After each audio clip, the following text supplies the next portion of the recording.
Hello interwebs and welcome to the Shrubbery of a Majestic Moose. I'm Lord Arcantos and this is my 500 subscriber special Let's Play of Planescape Torment, a cult classic RPG by Black Isle Studios. To make this special you got to vote for the main star and the winner was the cleric Aeryn Cedarkin. I have to admit, adjusting her to this game setting wasn't an easy task, as I don't like to half-ass things like this, but here we are finally.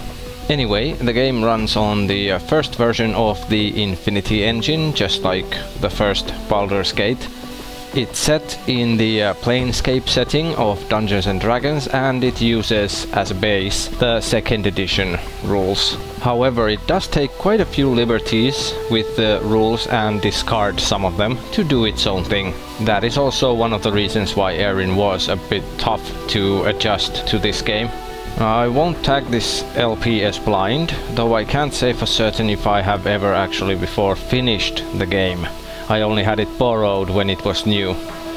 But as is usually the case with my Let's Plays, I don't really remember anything of the game off the top of my head, save for some early parts. But we'll see how much, if anything, I will remember during the course of the game.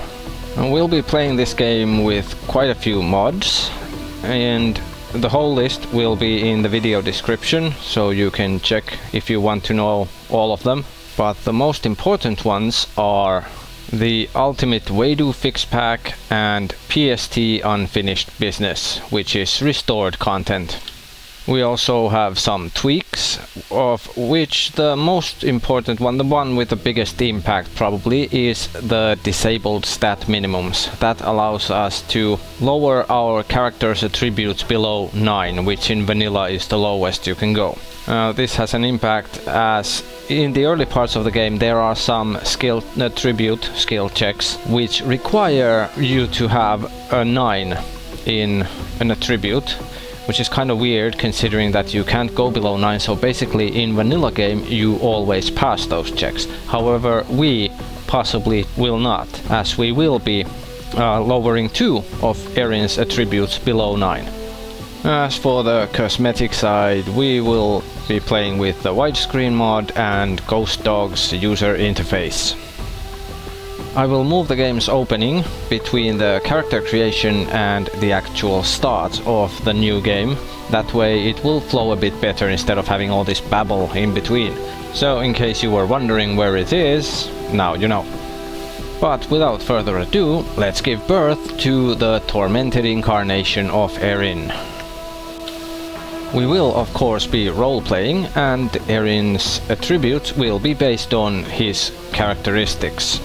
Due to the game's setting, where Aeryn is quite literally reborn without any memories, he's almost like a newborn baby in an adult body. So, as we journey through his new life, both he and we will learn of him.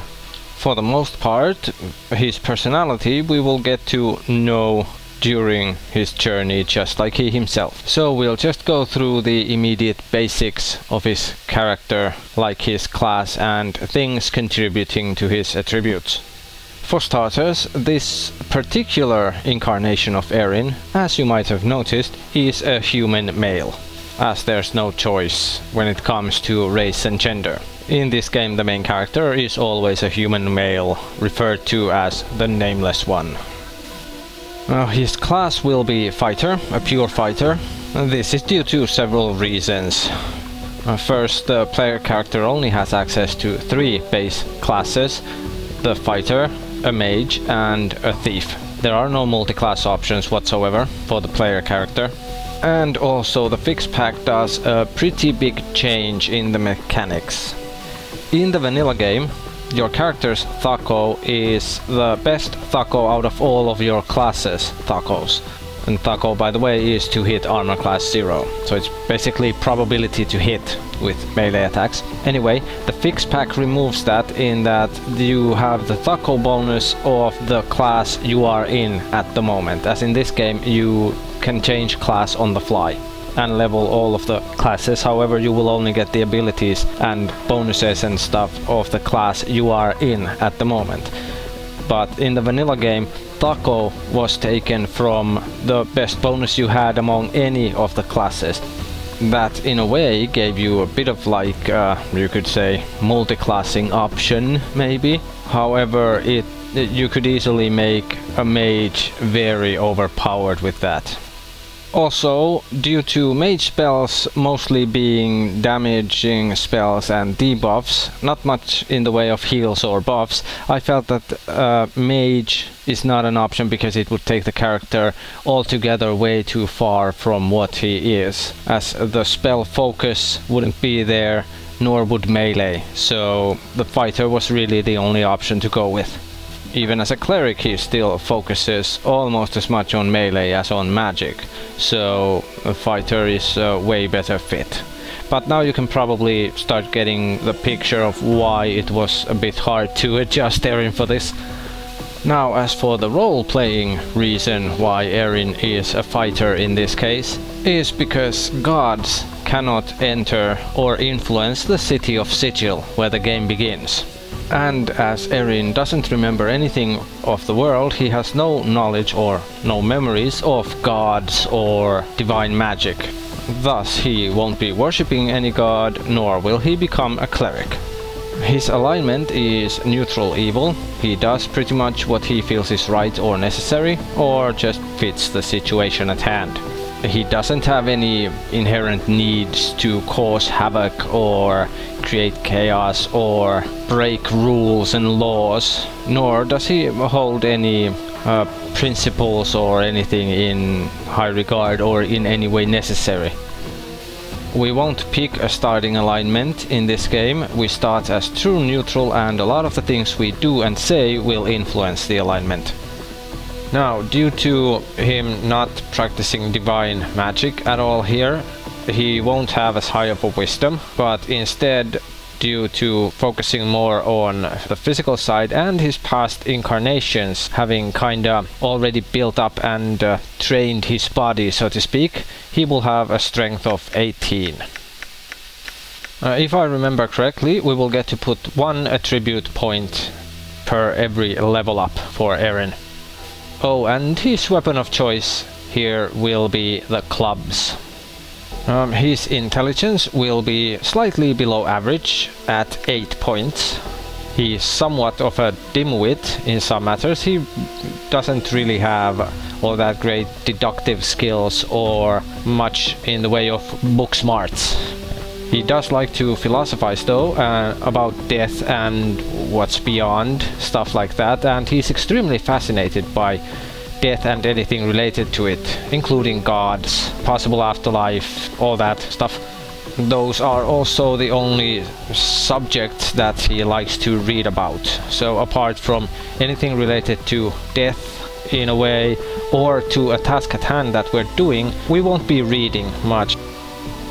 Then we have dexterity. Aeryn is clumsy, partially because he's always keeping an eye on others as a leader, but he's also not that agile. He has decent reflexes, however he's a bit slow, so that kind of reduces the benefit of his reflexes. His perception also further lowers his dexterity, or let's say hand-eye coordination and reflexes as well, but we'll get to that more when we get to wisdom.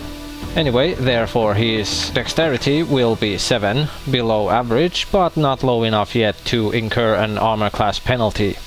Next up, charisma. That will be 13. The bulk of his charisma comes from his excellent leadership capabilities. Though he's not a tactical genius, due to being a bit of a dimwit, he has loads of common sense, and he doesn't rush in or make hasty decisions. He considers situations carefully and uses his good perception and common sense. Also, he listens to his party members' input and tries to consider everyone's wants and opinions when making decisions. However, his charisma is then reduced by quite a nice chunk by his ugly appearance, especially his face, which actually fits this game really well. That of course also lowers his possibilities of persuading people or being able to influence them. Okay, then Constitution, Physique, State of Health, Hardiness. It gives a hit point bonus, and in this Aeryn's case also affects the health regeneration rate.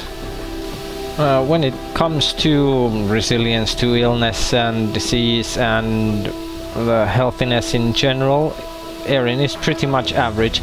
But he has slightly above average stamina, so his constitution will be 13. There's really nothing special about him when it comes to constitution.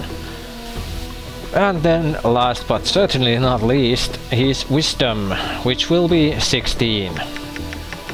He is extremely perceptive, he has an eye for details and he pays attention to them.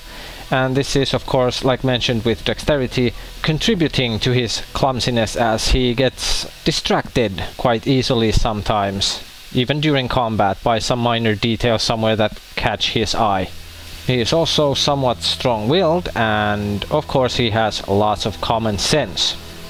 Now in this game, wisdom also helps the Nameless One to recall memories easier. The higher the wisdom, the easier it is to recall some things, and it also gives you an experience point boost, only to the Nameless One. And that is pretty much it for the attributes. Although the character is referred to in the game as the Nameless One, we will call him Aeryn. As for other more prominent traits of his, he is talkative, he likes to meet new people, even if it's only to blackmail or threaten them in the end. Thanks to his excellent perception, he is quite a good judge of character, though not as good as he likes to think. Also, he has ophidiophobia, also known as fear of snakes. For this reason, snake-like races and creatures, like for example Yuan-Ti, make him shiver, and thus he is wary of them and doesn't trust them without knowing the person. And even then, he still doesn't like being in physical contact with them. He's bisexual. He likes attention, and like I already mentioned, philosophizing about death and subjects related to it.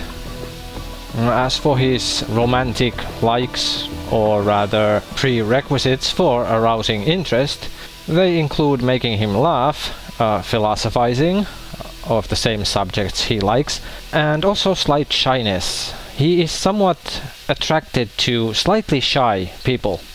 And he also dislikes especially worrywarts, people who worry excessively, especially about things they cannot do anything about.